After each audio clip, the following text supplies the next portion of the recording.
तो कैसे है बच्चों, क्या हाल चाल है। जैसा कि आपको पता है कि 20 फरवरी को आपका जो है साइंस का क्लास 10th का जो है एग्जाम है, जैक बोर्ड का। और आपको पता है कि हमने जो है आपका हिंदी में क्वेश्चन जो है चूज किया था, हिंदी में हमने पेपर सेट किया था। और उसमें 100 में 100 यानी 100 में 100 पूरा क्वेश्चन लड़ा, जितना हमने सेट किया था टोटल क्वेश्चन जो है उसमें आए। और उसी प्रकार से हमने साइंस का भी एक सेट लेकर आया है, यानी साइंस का बहुत अच्छा सेट बनाया है। आपका जो है क्लास 10th के लिए जो है क्लास 10 का जो है साइंस का बहुत ही अच्छा सेट तैयार किया गया। एक एक क्वेश्चन जो है बहुत एक्सपीरियंस के साथ, बहुत सालों का अनुभव के साथ और एकदम पक्का इस बार जो है साइंस में जो है ये चीज़ आने वाले हैं। तो देखिए क्या चीज़ है, देखिए क्या यहाँ पे कह रहा है कि किन्हीं किन्हीं 6 प्रश्नों का उत्तर दे। कितने प्रश्न का उत्तर देना है? 6। प्रत्येक 2 नंबर का होगा, यानी 2 छक 12 नंबर। यानी कि जे आपका जो है 2 नंबर का 6 क्वेश्चन होंगे, 2 छक 12 नंबर जो है आपको इसमें मिलेंगे। प्रत्येक 2 नंबर का है। तो चलिए क्या चीज़ है देखते हैं ना, बहुत इंपॉर्टेंट क्वेश्चन है। देखिए पहला क्वेश्चन क्या है यहाँ पे, कह रहा है कि निकट दृष्टि दोष क्या है, इसे कैसे दूर किया जाता है। बहुत इंपॉर्टेंट क्वेश्चन ना, निकट दृष्टि दोष क्या है, इसे कैसे दूर किया जाता है। दूसरा देखिएगा क्या चीज़ है कि उदासीनीकरण अभिक्रिया क्या है, 2 उदाहरण दे। उदासीनीकरण अभिक्रिया क्या चीज़ है, इसके 2 क्या देना है, उदाहरण देना है। और तीसरा नंबर में देखिएगा, तीसरा क्वेश्चन क्या है कि परितंत्र में अपमार्जकों की क्या भूमिका है ना, परितंत्र में अपमार्जकों की क्या भूमिका है। बहुत सोच समझ के क्वेश्चन सेट किया गया है। यदि आप इसको पढ़ के जाते हैं तो 100 में 100 एकदम आपका पक्का आने वाला है, कोई आपको काटने वाला नहीं है ना, इतना जान लीजिए ना। उसके बाद देखिए क्या चीज़ है, तीसरा के बाद चौथा क्वेश्चन नंबर हम लोग देखेंगे। चौथा करके पाचक एंजाइमों का क्या कार्य है ना, पाचक एंजाइम जो है उनके क्या कार्य है ना। उसके बाद हम लोग देखेंगे पांचवा क्वेश्चन। देखिए क्या कह रहा है कि रासायनिक समीकरण को संतुलित करना क्यों आवश्यक है। रासायनिक समीकरण जो है उसको संतुलित करना क्यों आवश्यक है ना। पांचवा के बाद छठा देखते हैं ना। छठा क्वेश्चन देखिए क्या चीज हमने सेट किया है। छठा है कि प्रतिवर्ती क्रिया में मस्तिष्क की क्या भूमिका है ना, प्रतिवर्ती क्रिया जो है उसमें मस्तिष्क की क्या भूमिका है। छठा के बाद सातवां देखते हैं ना। सातवां नंबर क्या चीज कह रहा है, सातवां कह रहा है कि दीर्घ दृष्टि दोष क्या है, इसे कैसे दूर किया जाता है। यानी दीर्घ दृष्टि दोष क्या है और इसे कैसे दूर किया जाता है। क्वेश्चन नंबर 7 है। 7 के बाद देखिए आठवां हमने क्वेश्चन नंबर क्या सेट किया है, बहुत ही अच्छा क्वेश्चन है, क्वेश्चन नंबर 8 ना। देखिएगा क्या है, आठवां है कि हमारे आमाशय में अम्ल की क्या भूमिका है ना, हमारे आमाशय में अम्ल की क्या भूमिका है। ठीक, उसके बाद आठवां के बाद नौवां देखिए आपका क्वेश्चन नंबर 9 क्या चीज कह रहा है, कह रहा है कि डीएनए की प्रकृति बनना जनन के लिए क्यों आवश्यक है ना। डीएनए की प्रकृति बनना जो है जनन के लिए क्यों आवश्यक है ना। उसके बाद 10वां क्वेश्चन देखिए क्या चीज है, पोषी स्तर क्या है, एक खाद्य श्रृंखला का उदाहरण दे तथा इसमें विभिन्न पोषी स्तर बनाए ना। पोषी स्तर क्या है और एक खाद्य श्रृंखला का आपको उदाहरण देना है और विभिन्न पोषी स्तर को बनाए, इस प्रकार से कह रहा है। यानी बहुत सोच समझ के क्वेश्चन सेट किया गया है। पहला जो ये आपका 2 नंबर का 6 क्वेश्चन है, इसमें आपको किन्हीं 6 प्रश्न का ही उत्तर देना है, तब ना 2 छक 12 नंबर होगा।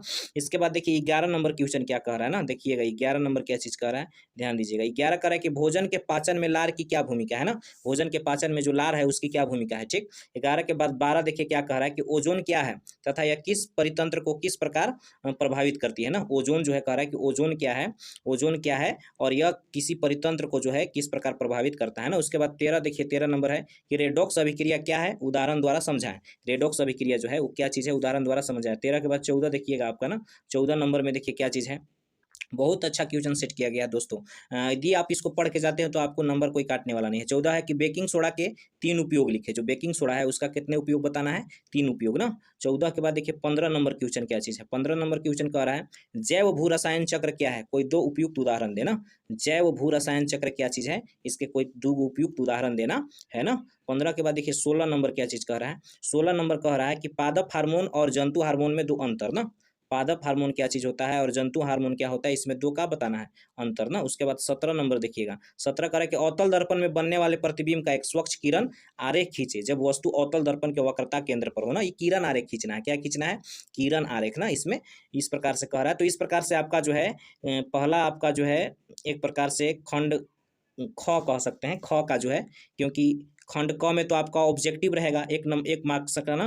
तो खंड ख का जो आपका क्वेश्चन या जो जितना है ये सब जो है जितना इंपॉर्टेंट क्वेश्चन है ये खत्म हुआ, जो कि 2 मार्क्स का था ना। अब देखिएगा खंड यहाँ पे देखिए क्या चीज़ आ रहा है, अगर जब आप ध्यान दीजिएगा तो आपको पता चलेगा कि यहाँ पे किन्हीं 6 प्रश्नों का उत्तर दे। अब खंड यहाँ पे ग है, 3 मार्क्स का 6 क्वेश्चन है, यानी 3 छक 18, यानी 3 मार्क्स का कितना है, 6 क्वेश्चन है, 3 छक 18 नंबर का है ना। टोटल कितना है, 18 नंबर का। ठीक, तो ये 3 मार्क्स का क्वेश्चन है। चलिए देखिए क्या चीज़ है, इसको भी हम लोग देखते हैं।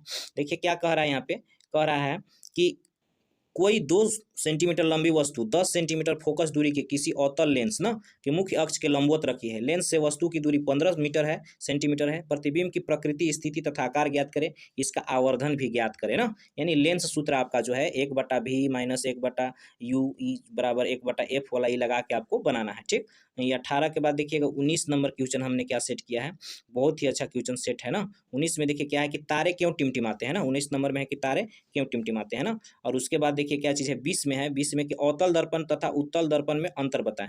अवतल दर्पण और उत्तल दर्पण में क्या चीज़ है, अंतर, ये आपको क्या करना है, बताना है। और उसके बाद 21 है कि प्लास्टर ऑफ पेरिस किस प्रकार बनाया जाता है, इसके 3 उपयोग लिखें। प्लास्टर ऑफ पेरिस किस प्रकार से बनाया जाता है और इसके कितने उपयोग लिखना है, 3 उपयोग लिखना है ना। तो ये 21 तक हो गया। क्या चीज़ कह रहा है, ध्यान दीजिएगा ना। 21 के बाद जो है क्वेश्चन नंबर आपका 22 है। 22 कह रहा है कि निम्न रासायनिक समीकरण को संतुलित करें ना। यहाँ पे समीकरण दिया हुआ है, पहला, दूसरा, तीसरा, चौथा, पांचवा, छठा, यानी ये सब दिया है। इसको क्या करना है, संतुलित करना है। समीकरण को क्या करना है, संतुलित। यह जो रासायनिक समीकरण दिया है इसको संतुलित करना है ना। उसके बाद देखिएगा 23 नंबर क्वेश्चन ना। उसके बाद देखिएगा क्या नंबर, 23 नंबर देखिए क्या कह रहा है कि खनिज एवं अयस्क में अंतर लिखें। खनिज और अयस्क में क्या बताना है, अंतर ना। उसके बाद देखिएगा 24 नंबर क्वेश्चन क्या कह रहा है, 24 कह रहा है, ध्यान दीजिएगा।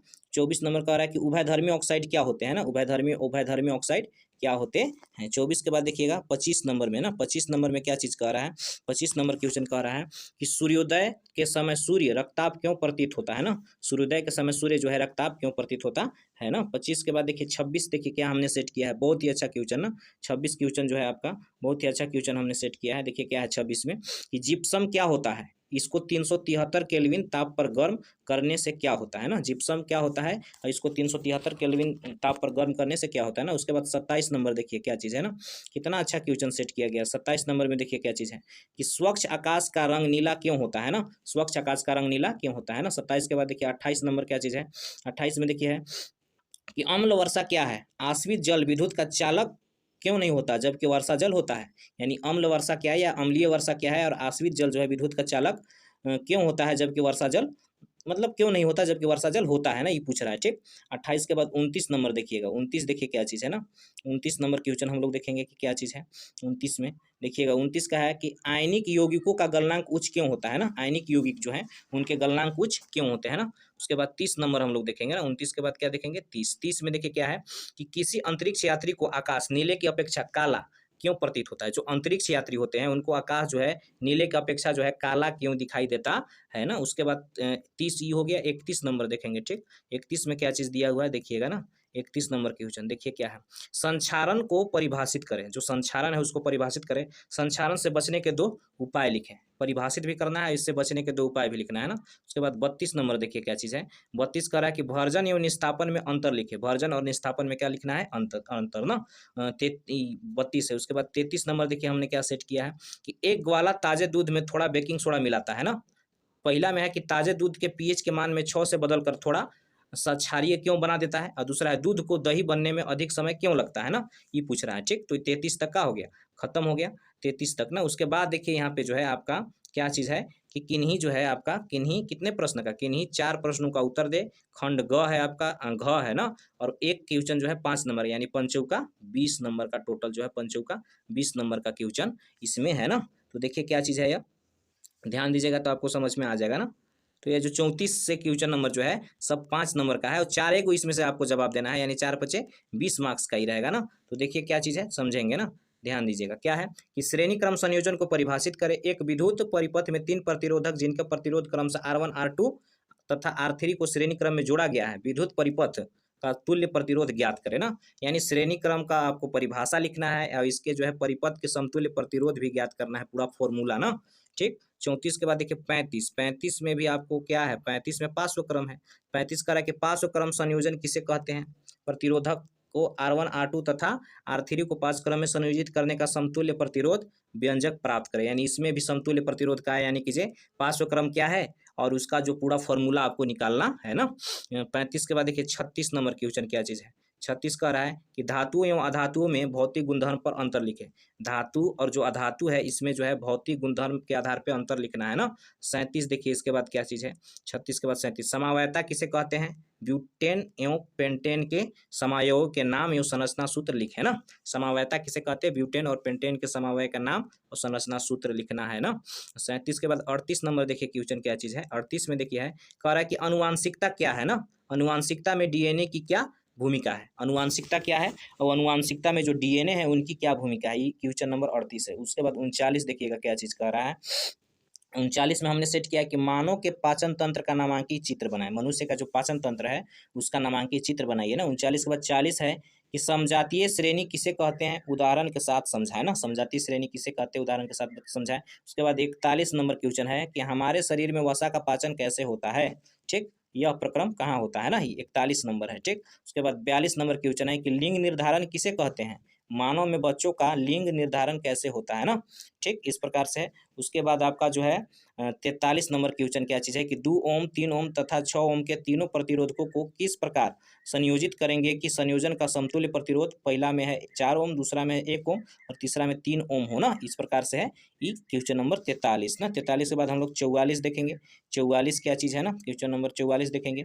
44 कह रहा है कि भू संपर्क तार क्या होता है ना, का कार्य क्या होता है। 44 कह रहा है कि भू संपर्क तार का कार्य क्या होता है और धातु के साधित्रों को भू संपर्कित करना क्यों आवश्यक है ना, ठीक। उसके बाद 45 नंबर क्वेश्चन देखेंगे क्या चीज़ है कि हाइड्रोजनीकरण क्या है, इसका औद्योगिक उपयोग क्या है ना। हाइड्रोजनीकरण क्या है और इसका औद्योगिक उपयोग पूछ रहा है, ठीक। उसके बाद हम लोग देखेंगे क्या चीज़, क्वेश्चन नंबर 46 देखेंगे क्या चीज़, 46 कह रहा है कि मनुष्य में श्वसन तंत्र का चित्र बनाए, मनुष्य में क्या बनाए, श्वसन तंत्र का चित्र बनाना है ना।